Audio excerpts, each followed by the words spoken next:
broadcast of Coffee Blog TV. I'm here with the owner of Copious Coffee, Bobby Ellis, and we are going to be tasting a Ethiopian Sidamo. Yes, wet process Sidamo. You want to give us a little rundown of the coffee we're going to be tasting today? Yeah, it's from the origin of Ethiopia, which is the birthplace of coffee, known for the Harar, Yirgacheffe, and Sidamo.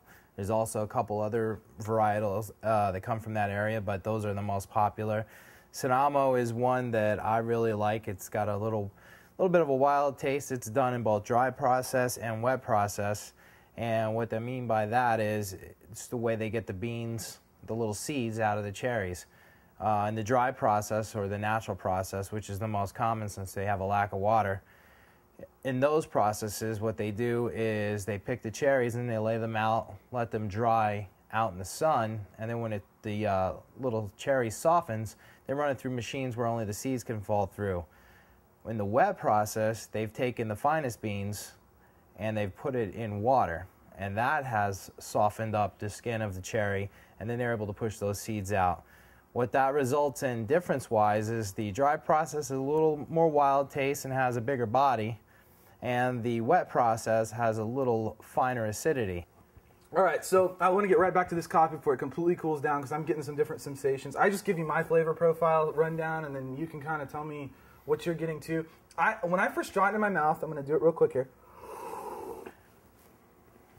First things that hits me is along the back and sides of my tongue. I get that real, it's a nice, like, almost tart hit. Almost like if you're biting into, I don't want to say a lemon because that's not the same acidity. Almost like an apple. It's a sweet acidity almost. Maybe pear-like. Yeah, it's exactly a pear. Most people don't think about it, but when you bite into a pear, you do get a little bit of a shoot of little bit of taste sensations on the side, almost like the way it happens when someone whips open a mustard jar. Yeah. All of a sudden, there's saliva shooting out the sides, preparing for that acidity. What settles in right after that acidity for me is this cinnamony kind of malty flavor. That's what I'm hitting on. That tea flavor is really what presents itself next to me. It finishes really clean is what I would call it. It almost leaves my mouth just a touch on the dry side, which I find really pleasant in a coffee. Oh, this is an all-day drinker. Yeah.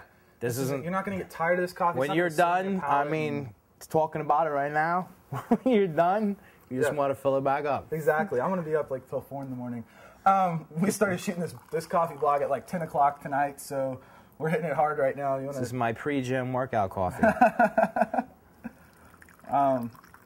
This is really, I do want to say, just to give Bobby a plug here, this is a brilliant coffee, and it's a really interesting take on the style of coffee. I find sometimes the Sidamo comes out very, in some roasts it comes out flat, like they don't really hit all the notes in it, and there's definitely some very distinct flavor notes in here. Overall, I don't want to give the impression that it's got really cute notes, because overall it finishes really balanced. But it's a beautiful coffee. I mean, it really sits nice in your mouth. It would be a great morning coffee. It'd be a great, he said it's an all-day drinker. Great afternoon coffee, great evening coffee. I mean, anytime you want to sit up and, you could even have a carafe of this. I mean, obviously we condone fresh coffee here, but you could even have a carafe of this sitting in your fridge to pour up over ice during the day if you wanted to, because I just think it would sip, in lieu of, say, an iced tea or at a dinner party, it might be a good thing to have around. So,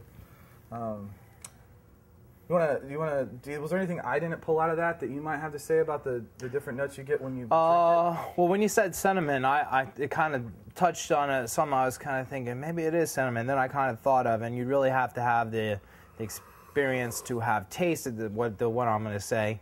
But I was like, it is kind of cinnamony. And then I was like, but it's a little more, less sweet and less bite, but it is still cinnamony. Right. And I was like, man, what is like that? And I started thinking of other fall type, and I was like, no, maybe nutmeg. And I was like, nah, and then it peeled back, and then I realized right there, it's actually mace that I taste. And most people don't even know what mace. And I'm not saying mace as in spray your knock you down police mace. Stop, halt. I'm talking about mace is one of the few crazy products just from before I was, and also while I was passionately pursuing roasting. I was working for American Airlines, and I was a travel coordinator that actually sold travel to travel agents and package deals all around the nation. And one of the things I was fortunate to do was travel the Caribbean. Nice. And while I was doing that, one of the islands, Grenada, is called the Spice Islands. Majority of all the nutmeg in the world comes from there, 80%. And nutmeg produces two different products. And one of them is called nutmeg, which is the nut inside of there, but the actual shell outside the nut is sold as mace. And not the mace, it's almost a cross between brown sugar, nutmeg, and cinnamon. Gotcha. And it's something that you don't see all the time because most people just think of the name. Yeah. You know. Sounds bad. Hey, I taste mace. And it's kind of got that mix between a cinnamon and a nutmeg. Is that what you're saying? It's a real interesting taste. I mean, you'll find it probably in certain pumpkin spice mixes or some interesting maybe Indian curry dishes sneaking in the back.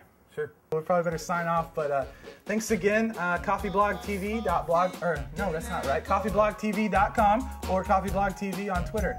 Also check out Copious Coffee and send Bobby an email at copious.coffee@gmail.com. Thanks so much. Have a great week, guys. Thanks.